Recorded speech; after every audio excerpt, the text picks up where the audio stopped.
So it created this universe where creators are above platforms, which is so empowering because before platforms were above creators. You're listening to NFTeaseMe with MIKEY, the show where I interview successful entrepreneurs, artist creators, and thought leaders pioneering the world of NFTs. Welcome to the show, Alex. Thank you. Super excited. Yeah, it's great to have you on the show. And for listeners and viewers alike, Alex Masmej is the founder of Showtime, which is a decentralized social media network, or basically Instagram, but for NFTs. So Alex, he was also the first person ever to launch his own personal token called Alex Token, which allowed the public to buy the token and fund his life in return for getting to decide on his own life decisions. Alex, that just sounds wild. I need to hear more about this. Like, what did I just say? Talking about people deciding your life decisions through crypto. I mean, your story is pretty wild. Like, you're obviously going to talk about social media and Web3, but let's probably take a step back and keep it a bit simple. But what is a personal token? What was this Alex token? Right. So I think this token was a way for me to do crowdfunding. So like crowdfunding, it's like, Kickstarter or GoFundMe, like those platforms to like raise money. And because, I had no jobs, there was COVID and I needed to fund my move to the United States because I really wanted to be an entrepreneur, create a very ambitious tech startup. And so in order to basically fulfill my dreams, I needed to raise some money. And I was experimenting with a lot of crypto, Web3 experiments. And so I was like, why not try, instead of doing crowdfunding in two world, why not do a cryptocurrency that I can use in the future to do a bunch of different things and just tell people, hey, give me $20,000. That should be enough to cover my lawyer's fees for my visa to move there and maybe my rent, etc., to get settled. And in return, I will give you a portion of my salary, but I also will give you a lot of different fun things like voting on my life that we did. It was pretty funny and it went viral. I did a couple of different fun things and I'm very grateful for like the people. Like there's like 30 people who funded me and now there's like 600 people, I think, who hold the Alex token in their wallet because you can buy it on Uniswap. It's very easy to obtain the token. And I'm very grateful for that because like everything that I said I would do, I did, and it's because of them. So I'm so excited to have their support. Okay, so how does someone create their own token? Because I thought it was, cryptocurrencies that create their own token, but you are a human being and you created your own token. I didn't get how that works. So I think initially when cryptocurrency started, it was Bitcoin, and then each blockchain had their own tokens. The Ethereum blockchain introduced a way for anyone to create their own cryptocurrency for anything. So you can create a cryptocurrency to represent $1, like a stable coin, like USDC, which is like $1 in Coinbase on the blockchain. So since you can create any kind of token on the Ethereum blockchain, what I've done is that I created my own. And so actually, like, I don't code. I'm not a very technical person. And there's this website at the time that was called Roll, which enabled me to have them create it for me. So they created this token and they were like, how do we call it? And I said, just call it Alex. They had like a easy interface. I could just log in with email and I can send it to people very easily. Now, I guess like I'm more technical, like I have a startup, I'm working with engineers. I know how to do this myself if I wanted to now, but at the time, it was a website, and there's a lot of websites to create your own cryptocurrency like Roll, and it's pretty easy to do. So you literally just go onto this website, write what name you want your token to be called, and essentially press a button like mint, and you've got your own token. Actually, not even, because I went on a call with them. And okay. like they literally did this for me. It was just a call. It was like they really wanted me to not touch any wallet. It was just very hard for people. Obviously, like I know crypto a lot, but at the time I knew a little bit less crypto. But long story short, they were onboarding people who had no clue about crypto. So this is why I think I liked it. Like, I don't think I knew how to do this. And so they don't have a website with a button called Mint, because they're paying the transaction fees. And so if they did this, people could just, abuse the feature for anything. So they wanted like a curated set of people. Oh my God, amazing. If you're interested in collecting NFTs, why not start with this podcast? This week's episode cover is brought to you by NFT artist Shelly Saneha and available as an NFT collectible for Series 1 of this podcast. Each collector receives a future access token to NFTeaseMe, from live events to meet and greets and deeper access into the minds of my guests. Check out NFTeaseMe on OpenSea and Rarible. Now back to the show. How does creating your own token work in a Web3 sense? In Web3, you have something called DAO, and that has voting rights. So how would the Alex token fit into that? The Alex token really is very simple. It's just a token that is naked. There's nothing really that was built in to this token. And all of it, I've done it myself through small projects. So I started with basically just having a Google form where people would send money to my wallet. And in exchange, I would send them Alex token. So I had this form up for one day. And in a few days, the $20,000 were completed. And after those $20,000, I gifted all the people who raised that money their equivalent number of Alex tokens. And then I was like, okay, that's kind of fun because it's crypto, it's this token, so I can build other things to those people. Sure, I'm giving my salary right now to them, but I can do other fun stuff. And so one thing I've done that's a little bit like DAO voting was letting people control my life and do voting decisions on me. And so, yeah, we can talk more about this, but that was very funny to do. And so it relates to DAO voting because I've done this. And actually, this is kind of a crazy story, but voting on my life was actually part of how DAO work today with voting. I helped pioneer the tool that is used for DAO voting today. So it sounded like a fun thing, you control my life, but it actually is now a key piece of infrastructure of how DAO work. So it's kind of crazy. That is wild. I mean, I suppose what you could see from that as well is essentially how a token can be applied to people. So that would work with social media, which is what you are now moving into, decentralized social media networks. Yeah. So wait, what is a token and coin? They're the same thing, basically. Is that right? Yeah, there's no much differences. I think token is maybe a little bit less financial than a coin because coin is it's something around money. But to be honest, token is also very money-like. I think this is why NFTs were very exciting for people, because NFT is more about an image or a piece of art. It was less obviously about money. It still is a lot about money today. NFTs is just a media and a price. But yeah, at the time when I did the Alex token, NFTs were not very popular. It was not very as hot as it is today. So I think at the time, I called it token because coin is a little too financial and NFTs were not around. So that's all I could work with. No, it's great. It's ingenious. It's such an ingenious social experiment. Awesome. What kind of things did people have ownership of in your life? And was there criteria that they had to be positive decisions or talk me through it. So I did this once, this control my life thing. And basically, I asked people about a daily habit of mine in July 2020. So in May, I basically say, hey, everyone, in July 2020, I will do every single day one of the things up there that I'm submitting for vote. And so I did this with Austin Griffiths, who's a famous person in the Ethereum community. And basically the 4 options were I wake up every day at 6 a.m. or 5 a.m. I become vegan. I run 3 miles every single day. I do all of my daily payments with cryptocurrency. I literally have to pay food with Bitcoin or Ethereum. So I was those are one of the 4 choices. And 1 Alex token equals 1 vote.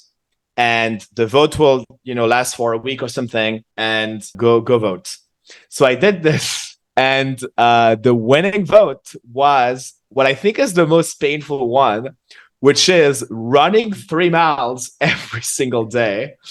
And so I had a group chat. This is also one of the other thing of the Alex token, where only Alex tokens could enter, where every single day I would show my Strava statistics that I did go for a run. So people saw that I was doing it.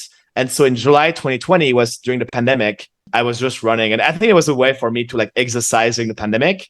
And the whole month I ran. And so that's what people did decide. My God, control freaks must love that. That's amazing. So no one was like, right, you have to like run 3 miles butt naked or anything like that. Nothing sinister or anything like that. I think a lot of people were like, when the Alex token came out, like, well, like, oh, this is like Black Mirror, people will control you and stuff. I think I'm just clever, a clickbait kind of guy. Like, it was still fine and safe. Like, I decide what people did. I thought it was fun. I had no job at the time. It was the pandemic, was bored anyway. So I think it was controlled and fine. And if I didn't run, they would not do anything to me. So that's it. Also, after that month, I just stopped doing it. But it was a fun headline to make. That is amazing. How do you see the future of creators and personal tokens working together? So it's very interesting because when I did the Alex token, it went viral. My goal was to be an entrepreneur. So like it gave me a lot of ideas on how I could make a startup that could potentially be related to this, because I could be like, well, I'm the person who did this. So I know I have the insights on how to best build it. But I realized that a lot of things I've done with the Alex token is extremely hard for me. And it's extremely hard for the people engaging with this token.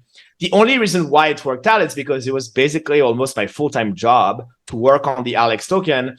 And all the people who are like, super crypto native, they knew how wallet worked, they had cryptocurrency, they knew how to sign transactions. Long story short, like it was too hard to do. And I saw NFTs rise. And this led to thinking about doing an NFT-based platform and then maybe find a way for social tokens to come back. Amazing. So before we move on to your decentralized social media platform, Showtime, how social media platforms can work the next stage of the web, which is called Web3. Can you briefly summarize to our viewers and listeners what the different stages of the web have been? So we've had Web 1, we've had Web 2, and now we're going into Web 3. Like what was Web 1? From what people tell me Web 1 was, it seems like it was only a way to read content. Web 1 was like Google. You can search web pages and you can read web pages, but to produce content, you had to be some sort of programmer. It was like super hard to do, basically. You had to be like a website publisher, etc. So Web 1 was just like, you can read the internet, but people uploading content to the internet are professionals. Then Web 2 came. We can create websites to make it very easy for anyone to create content. So that is Facebook and Twitter, Instagram and Uber and Snapchat, where like anyone could upload things to the internet. So like a Uber driver can say they're a driver and they can upload their GPS position so that you can book a ride, or Airbnb, you can, list your apartment for rent.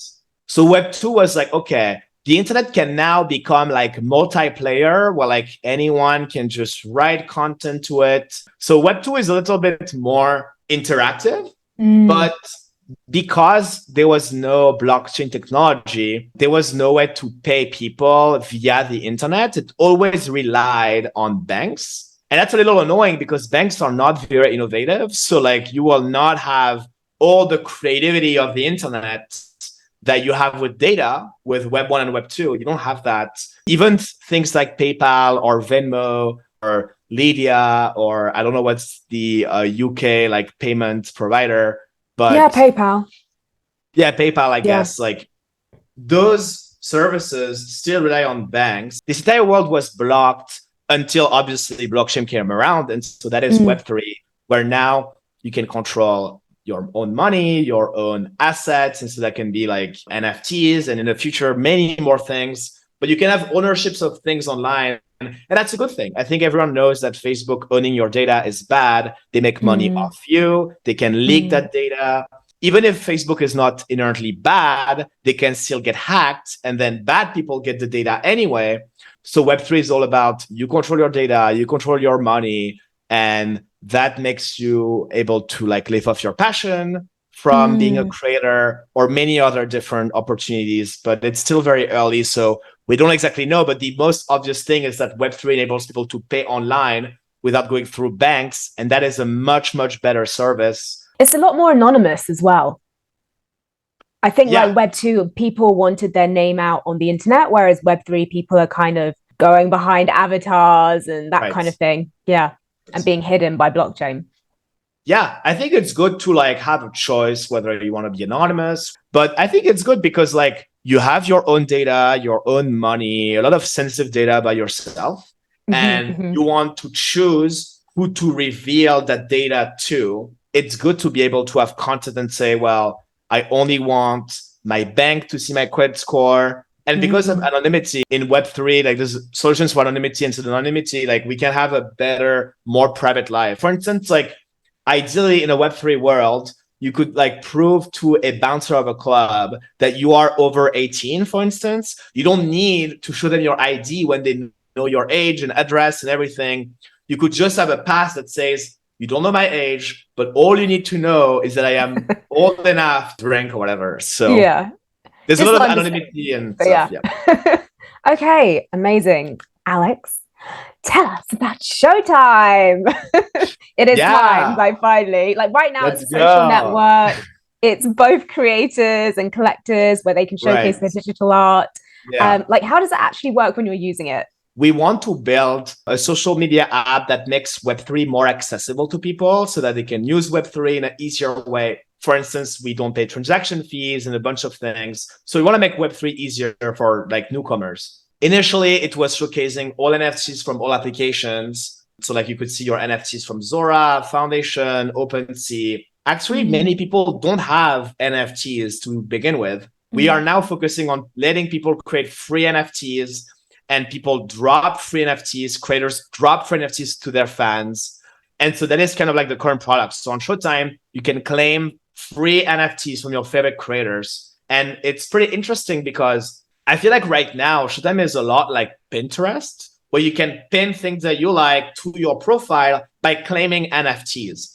So it's pretty interesting. I have a lot of really amazing ideas and crazy ideas that I can talk about. But I think for now, Showtime is a platform to drop and claim, NFTs for free. And that NFT can unlock something for people. And it's totally free. We pay transaction fees, everything. So we are onto something more exciting. And we have a lot of really exciting future plans. Okay, so what are the similarities and differences between Showtime and, say, a traditional social media platform like Instagram? I'm trying to just understand how NFTs and social media can work together. Yeah.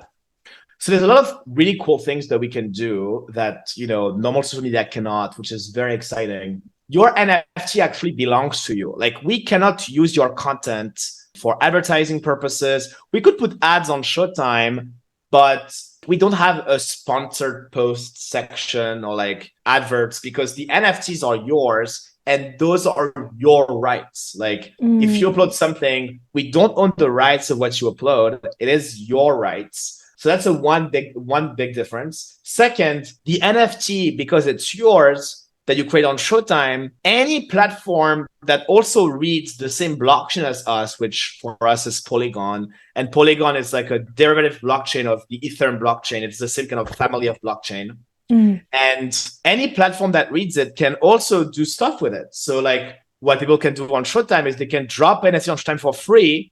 And then they can sell it on OpenSea because they will appear on OpenSea. So that's kind of cool. Another thing that you can do is royalties. You drop this NFT and it's free on Showtime. But if it ever resells, you can set royalties. And that royalty, you can apply it to all platforms. So like if you resell it on OpenSea, the OpenSea fees can go back to you, even if you drop it on Showtime. So it created this universe where creators are above platforms, which is so empowering, because before platforms were above creators, they had to be and copy their content, everything everywhere else, and do this thing. Here, you're following, a lot of things in Web3 can be one, and then it appears everywhere at once. And that's just really cool. Like, you want your audience to follow you around. You don't want to recreate your entire following from scratch every time. And you can add each social media feature for each thing that they're specialized for with your own NFT. So you drop it on Showtime, you get a lot of people to claim it, then you can sell it on OpenSea. Maybe it can unlock some content on another platform. The possibilities are infinite and so cool, and I'm very excited for this. So that's a big one. And then I can go on, there's many more, but up to you. No, it's super interesting. So like, when you're saying things like OpenSea and Foundation, you're talking about websites where you can purchase NFTs. So basically, Showtime is, rather than having to get a digital wallet, you can sign on to Showtime with an email, just like you would with any mainstream social media network. And it will pull all your NFTs into one place. And sort of my understanding right now of why a decentralized social media network would work is, right now with Instagram, for example, we have photos of our life, but the future, and like, correct me if I'm wrong, is that our NFTs are going to show parts of our characters to the world. For example, if we collect, I don't know, a Bored Ape NFT, maybe that says you're an OG in the space, but then it could also be, because NFTs aren't just artwork, they're digital assets.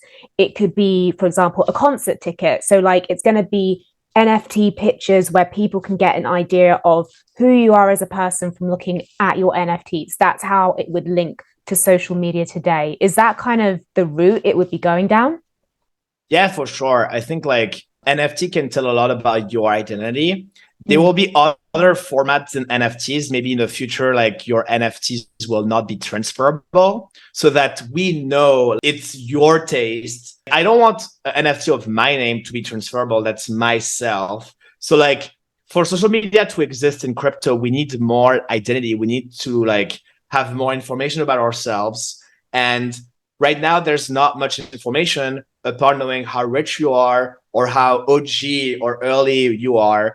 And so we're excited at Showtime to bring more data into Web3 that you control, that you can have, and that can tell your community and can tell other platforms your identity, so it can be ported over to everyone. And yeah, I think it will be very exciting. Like, if we could know that you listen to an artist on Spotify, then maybe you can get to drop this special NFT, shows you a song before it's live, or do like other very interesting stuff that you can't right now in Web2, because, for instance, Instagram does not read your Spotify data. But in a world in Web3, Spotify, Instagram could all be mixed together, so that like an artist could say, if you listen to my Spotify songs a lot, then, on this Instagram post, I'm giving a discount for all the people who listen to my song on Spotify. So you can do a lot of mixes, and it's going to be super interesting to see. Right now, you can't, because all the platforms are like siloed and separated, and you cannot use any data like this. But I'm sure musicians would love it. Yeah, that's so interesting how you mentioned as well, like when you were saying, depending on whether you're an OG in the NFT space, it can show, for example, how wealthy you are depending on what NFTs you own. I never thought of it like that, because right now, to see how, for example, wealthy someone is, you look at things like where they travel to and that kind of thing. So it's an interesting way of looking at how it's all going to change in the future. And I think like what you said about music, like Spotify, for example, if you ended up buying snippets of Drake's newest song, like it was dropped to 100 people, that would show that you were into music on your profile or into Drake. Yeah, basically. Exactly. I think it will be very exciting. Right now, like, yeah, we don't know much about people in Web3 right now. Like, if you have an Ethereum address, we don't know who you are. We only know how rich you are, which basically is not something people want to tell. So the only thing we know about you is something you should hide. Like, we should not know how rich you are. I think we're going to see a hybrid phase in the Web3 ecosystem, where we are going to ask the Spotify API, the YouTube API, and a bunch of other API from tools that everyday people use, and then import it as NFTs or import it as Web3 things, So then we can know more and we can drop NFTs and tokens and do a lot of amazing Web3 things based on that. Because right now, there's no utility in Web3. There's no use cases because we don't know who the people in the blockchain are. There's no way to know. It could be bots. It could be people who don't have this wallet. We don't know anything. So we need to learn more. And in the next few years, I think we're going to see a lot of current tools that everyday people use, like streaming music, watching videos on YouTube, being on Twitter, and pour it over to Web3 so that a lot of Web3 things can happen from things that you do online. So it will be like a hybrid phase between Web2 and Web3. I think it's called Web 2.5 is going to come to transition. It's a little bit like Airbnb when they started. They took their listings from Craigslist, which is like this website from like the 1990s. Yeah. This Web1 website. Like eBay's slutty sister. Yeah, basically. Airbnb got their data from there. So I guess it was Web 1.5. So there are always transition periods. And right now we're going to enter Web 2.5. Well, you know what? If you don't know Web3, you don't have a wallet, that's okay. We're going to create one for you. We're going to take your Spotify so that it's a very smooth transition. So how is Showtime then going to be different from, say, Meta, which is also trying to target a mainstream audience and bring them into Web3? What is the main difference? I would say, the main difference is Meta, so it's a Facebook umbrella company, especially with Instagram, is getting into NFTs. I think right now, Instagram is a good place to display NFTs. I think they're going to display NFTs from Polygon and Ethereum, which are popular NFT blockchains.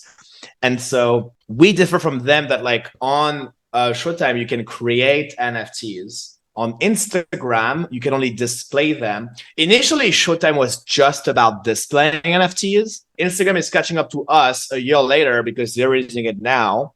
But for us, we already moved on to the next thing. So they'll keep chasing us. But we moved on to now you can create NFTs. I don't envision Instagram letting you create NFTs on Instagram anytime soon. It could happen, but I think it probably will be that social media in Web3 are just too powerful and they will let you do too many things that the restriction of Instagram and Twitter and Meta is not going to be as convenient for people. And so they will switch to platforms like Showtime.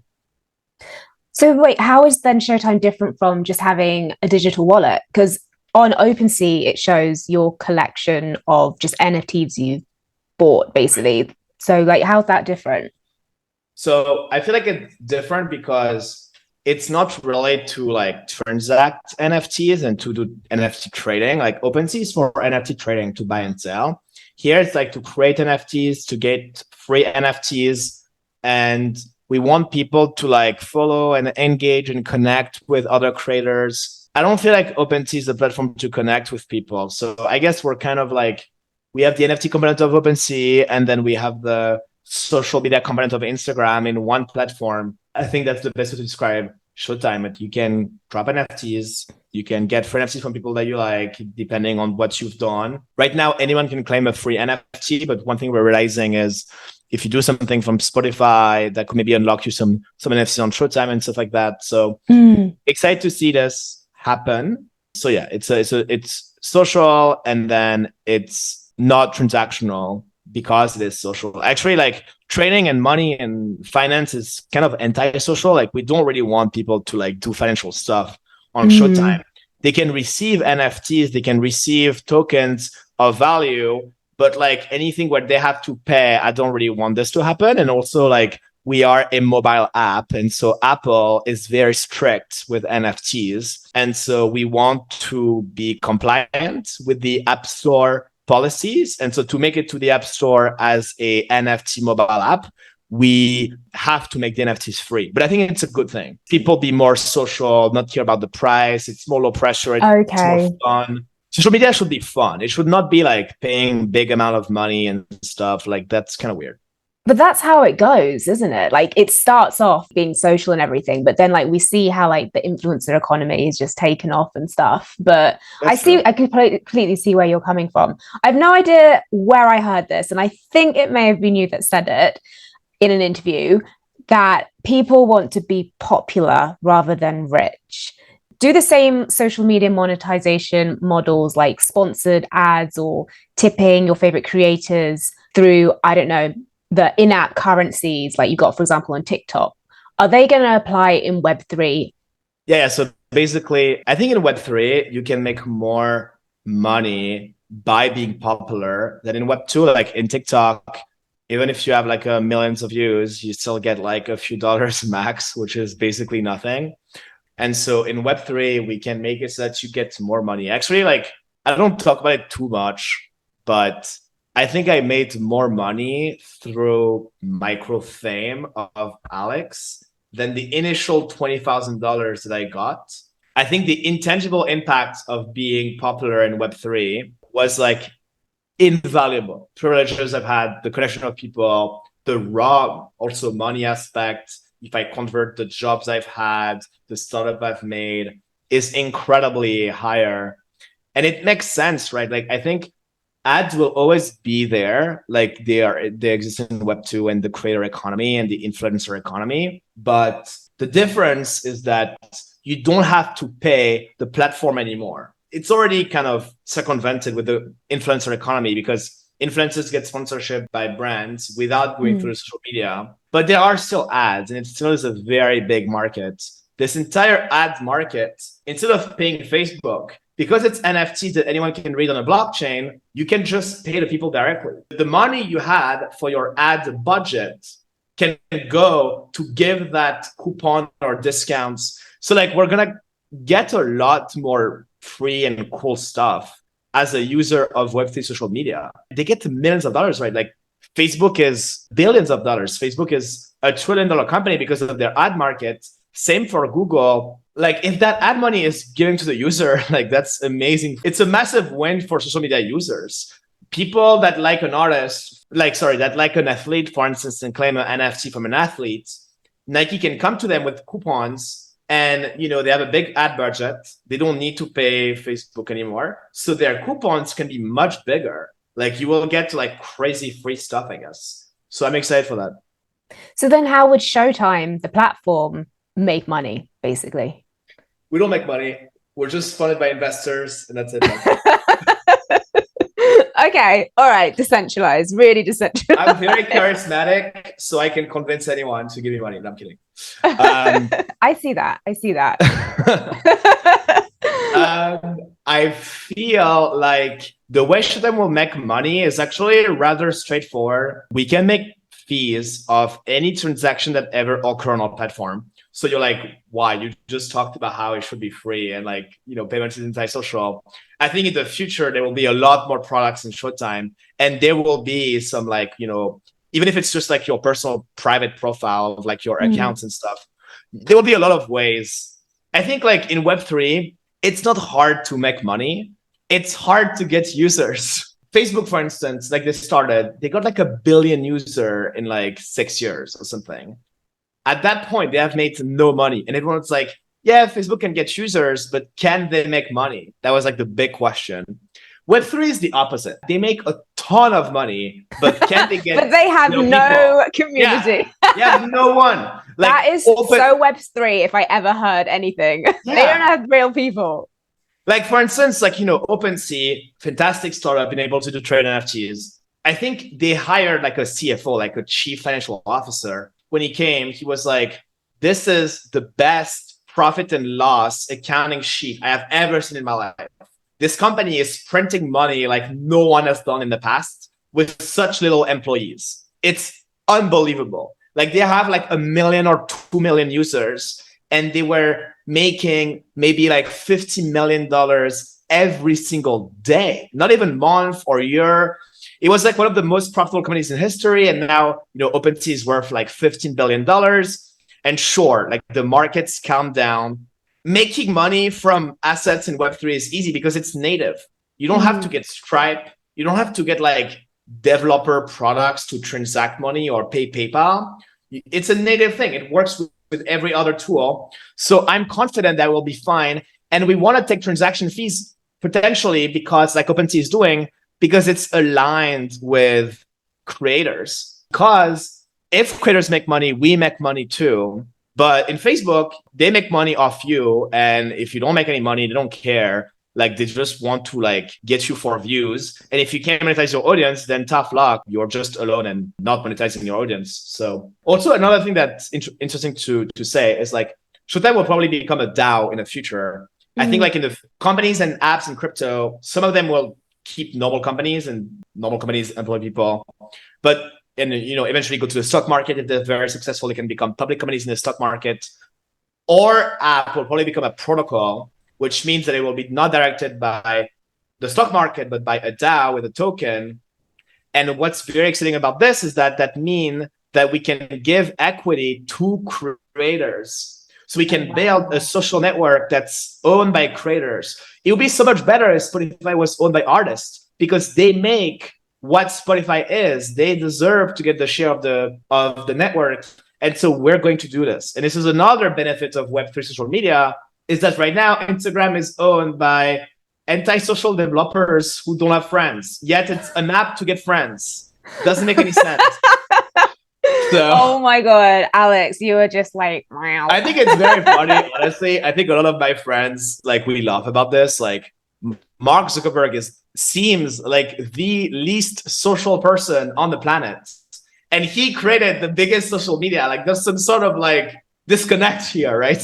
So like, for instance, like in crypto and DeFi, like the very nerdy world of blockchain, like there was Uniswap to trade tokens, not trade NFTs like OpenSea, but to trade tokens in cryptocurrencies. They created a token, so they did not go to the stock market. They created their own token, and they gave 60% to traders. That's amazing. It's like if Facebook gave 60% of their share when they went live. They did not do that. No. Instead, they gave shares to Wall Street bankers who like don't care about Facebook, don't just care about making money for themselves, are not necessarily the biggest Facebook users. And if you're a Facebook user, you're screwed. You're just getting some like peanuts at dollar. If you're even getting some, I don't even know if Facebook actually pays you if you become famous there. But anyways, creator-owned social media is a good thing. The same way that like Airbnb should be owned by hosts or like Uber should be owned by drivers. 99% of people using Uber are not the software developers of Uber. So like, true. Yeah. I never thought of it like that. Yeah.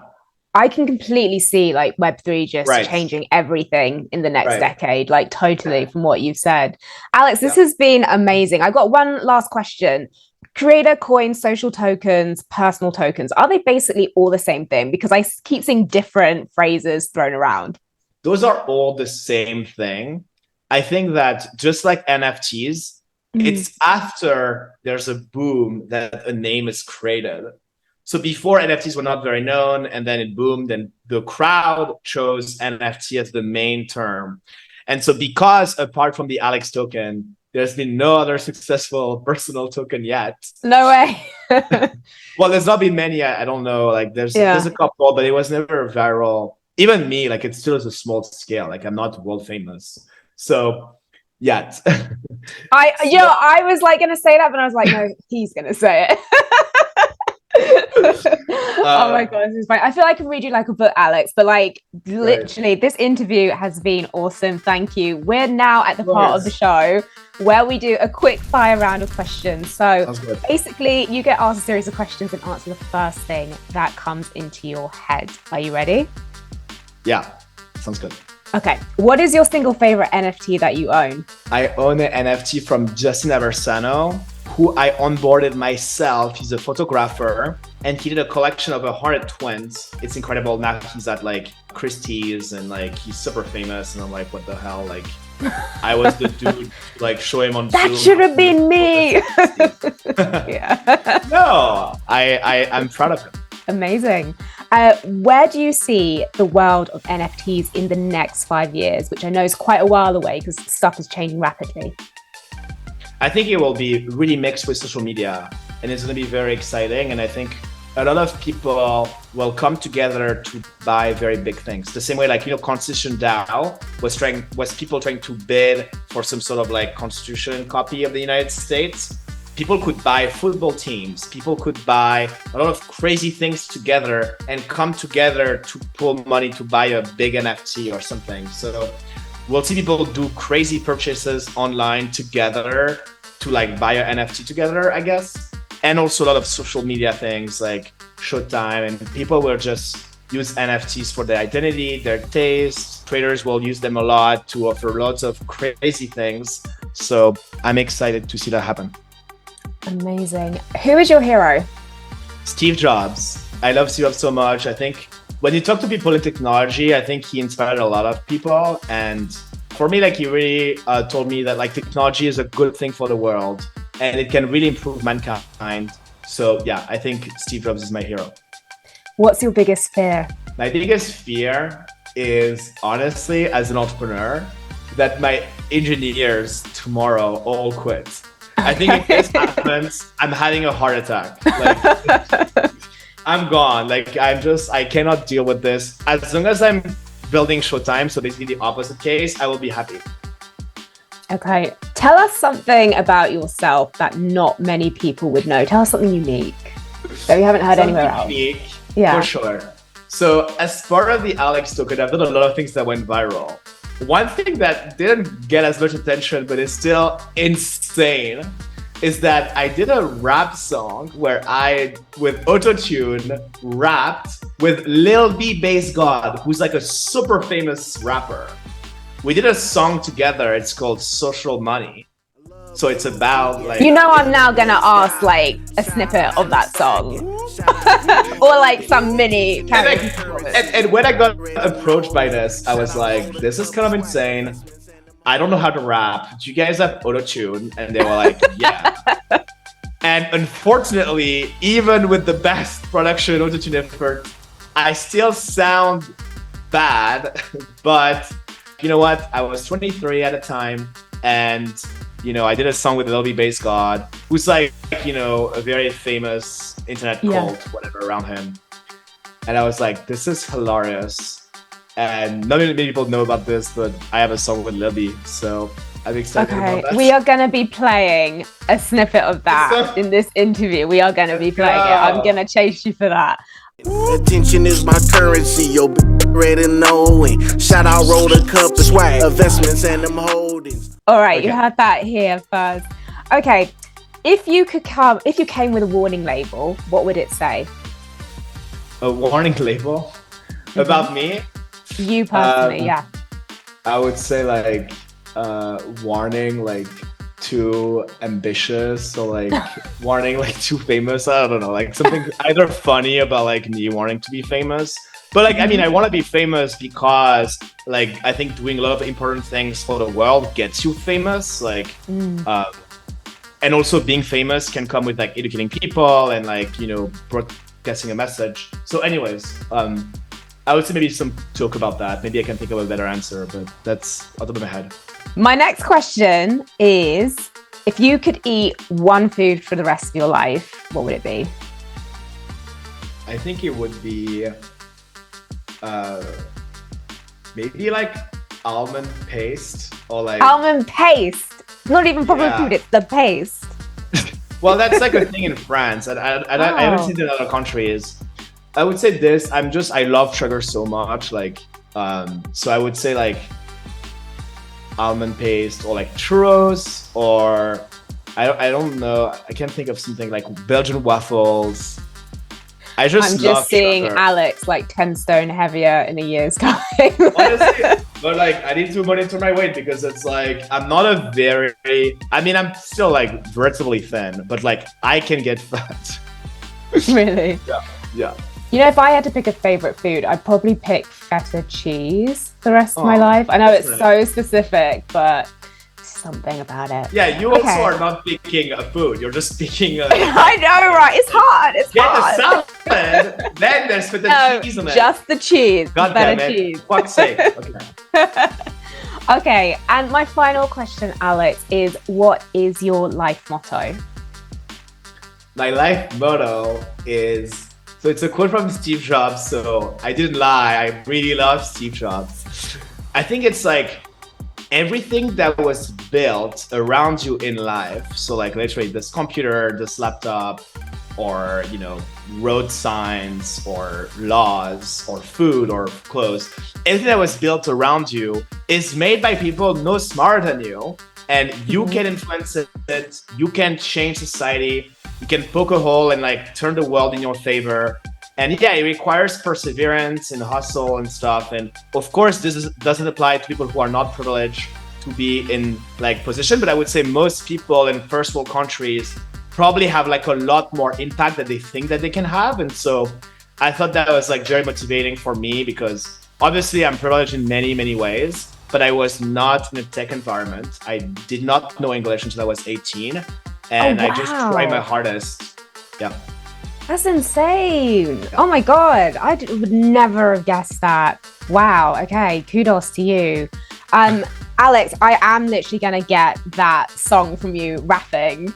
And, I just wanted to say, thank you so much. You've been a great interviewee. Alex, thank you. Showtime. Thank you. Thank you so much, MIKEY. That was awesome. That is it for this week. If you loved this episode and found it interesting, then tell your mates and give it a like or a rating and review on Apple Podcasts. You can also get involved with the community on socials, and don't forget to #NFTeaseMe.